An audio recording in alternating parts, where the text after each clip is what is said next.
It is 8 p.m. and here are our top stories. Gun control laws on the docket for multiple Colorado cities. What can you do? How can you respond? Each city considering different measures, all with the same goal, keeping their communities safe. We have two options: do something or do nothing. Plus, a Uvalde native joining the call for restricting access. Responsible gun owners are fed up with the Second Amendment being abused and hijacked by some deranged individuals. While a group of bipartisan senators try to find a compromise by the end of the week. I think it's way too soon to start predicting how many are going to vote for it. Finals, here we come. Look at it, scores! The Colorado Avalanche are headed to the Stanley Cup Final. The best in the West now back in Denver and getting ready for the finals. Oh man, I feel so good. I've been waiting for this for a while. I've been working here for a long time. Let's go! Let's do it! We got the sweep! Let's get the cup! You want the cup? Yeah! Let's go! Let's go! Ticket prices are real high. We're breaking down how you can watch the Stanley Cup Finals in a much more affordable way. And good evening to you, and thank you for watching Denver 7 News on Local 3. I'm Ann Trujillo.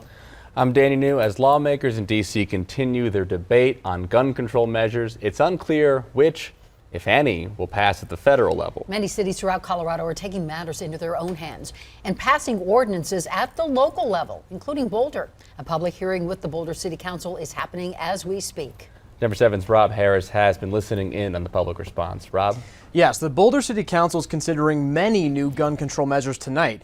And these are on top of the actions they took following the school shooting in Parkland, Florida in 2017 and the shooting at the King Soopers grocery store in Boulder, of course, last year. Now, here are some of the key measures being proposed by the Boulder City Council. A ban on both the sale and possession of assault weapons, a limit on magazines of 10 rounds or fewer, minimum age of 21 years old to possess a firearm, a ban on carrying a gun at demonstrations, polling locations, or any business with a liquor license. Also a ban on ghost guns, which refers to guns assembled from a kit or a 3D printer that therefore don't have a serial number. A requirement that gun shops post signs describing the danger of guns in both English and Spanish, and then a 10-day waiting period after a background check to buy a gun. Now, as you heard Ann and Danny say, this meeting is happening as we speak, and Boulder residents are weighing in. So we'll hear from residents of Boulder as they tell their leaders how they want them to vote on these proposals at 10 o'clock. In the meantime, in the newsroom, Rob Harris, Denver 7. Thank you, Rob. And going in depth, Boulder's proposed gun ordinances getting voted on tonight focus on banning assault weapons and raising the age to purchase a firearm from 18 to 21. In a statement, the Colorado Shooting Association says the city is, quote, mounting a full-scale assault against the Second Amendment, end quote.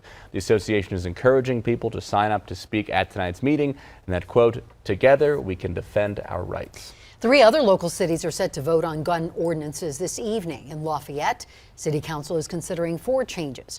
One would require more signage where firearms are being sold or transferred. A second would add more regulations of ghost guns. The other 2 would ban open carry and limit concealed carry in places like City Hall or libraries. These local changes weren't possible until last year because of a state law known as preemption. Now, the caveat is that the local rules must be more restrictive than the state's.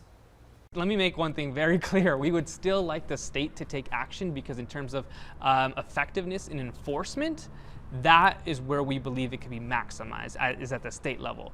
Now, that doesn't mean Lafayette is going to sit on its hands and do nothing about it. Superior and Louisville also considering similar moves, as well as a ban on assault weapons and raising the age of possession. Meanwhile, House Speaker Nancy Pelosi says the House will vote tomorrow on the Protect Our Kids Act assembled after mass shootings in New York and Texas.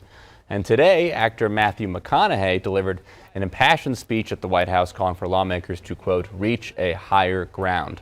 Now, for those unfamiliar, McConaughey is a native of Uvalde, Texas, a city where 19 kids and 2 teachers were killed exactly 2 weeks ago today. Can both sides rise above? Can both sides see beyond the political problem at hand and admit that we have a life preservation problem on our hands? We start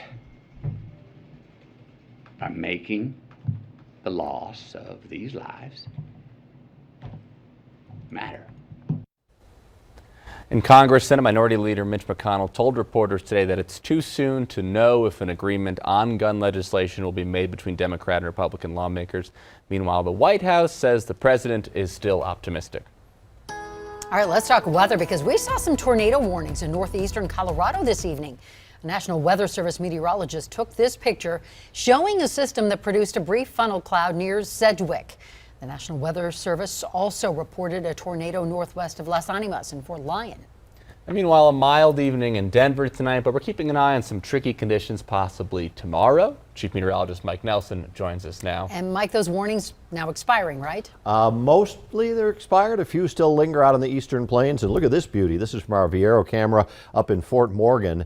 And that's a big thunderstorm that is now redeveloped just in the last hour, just to the east of Fort Morgan, heading over toward the Akron area. The little blue spot indicates perhaps a little bit of small hail, and we'll keep an eye on that because it's actually forming along this little outflow boundary. That's moist air from the earlier storms, and that's coming into Denver, so we're not completely out of the woods on a late thunderstorm that could develop here, but most likely the severe stuff is all down to the south and east. That's where the watches are now, and there's still a couple of warnings, including one tornado warning that's in effect just south of Holly at the moment.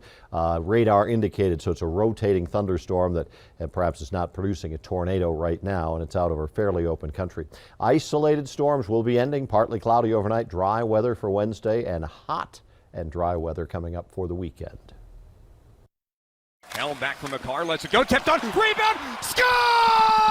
It's Arturi Lehkonen, and the Avalanche have won the West!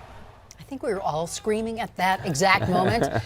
Weren't we, Avs fans? Because this is a run 21 years in the making. The Avs beat the Oilers in dramatic fashion in overtime, thanks to a quick goal by Arturi Lehkonen. And now the team's just 4 wins away from securing the Stanley Cup. And meanwhile, the players arrived back home today, and they echoed what Kobe Bryant once said, job's not finished yet. We've kind of had the bigger picture in mind from day one, and they've continued to impress me throughout the playoffs and the way they've handled adversity, ups and downs, ebbs and flows of series, and keep finding a way to win hockey games and close series out. It's important to enjoy the journey and important to enjoy the moment. Obviously keeping our focus on the main goal.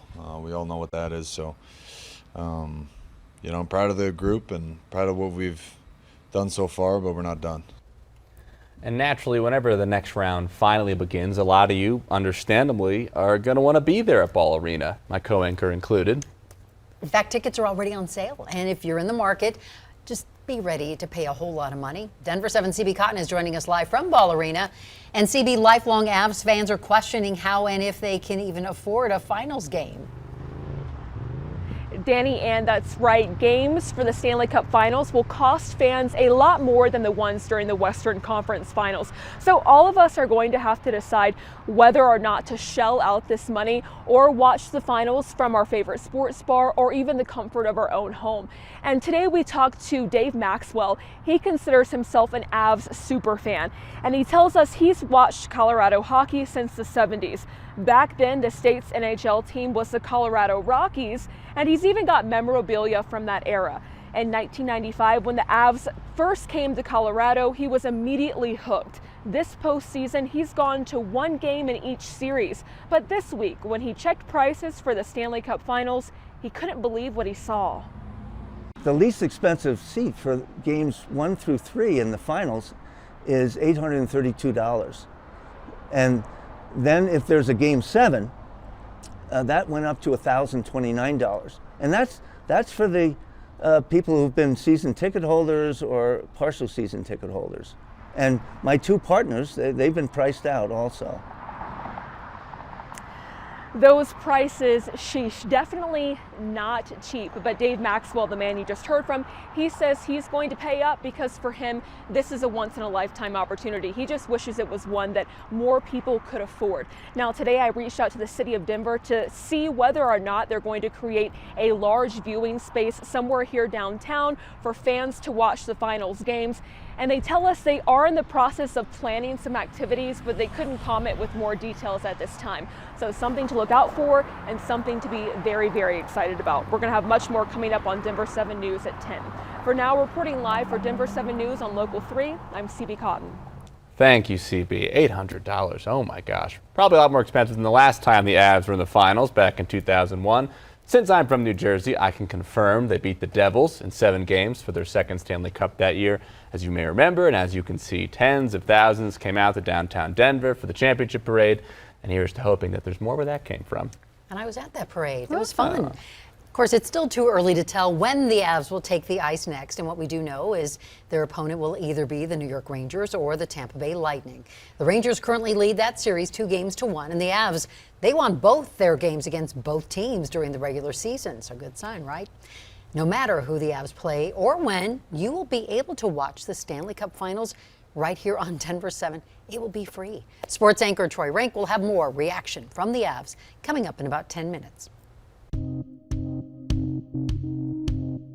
It'll turn a little cooler and quieter for tomorrow, but there's hot weather coming up for the weekend. More people moving to areas at high risk of wildfires. It isn't just in the mountains and the foothills. We're seeing it in urban and suburban areas. Marshall fire victims share their hard-learned lessons about keeping your property protected. You know, we're going to build a home that maybe looks a little bit different too, and try to make joy out of it and look at it as a fresh start. Plus, have a blast while beating the heat when Tube to Work Day will make its return to Boulder.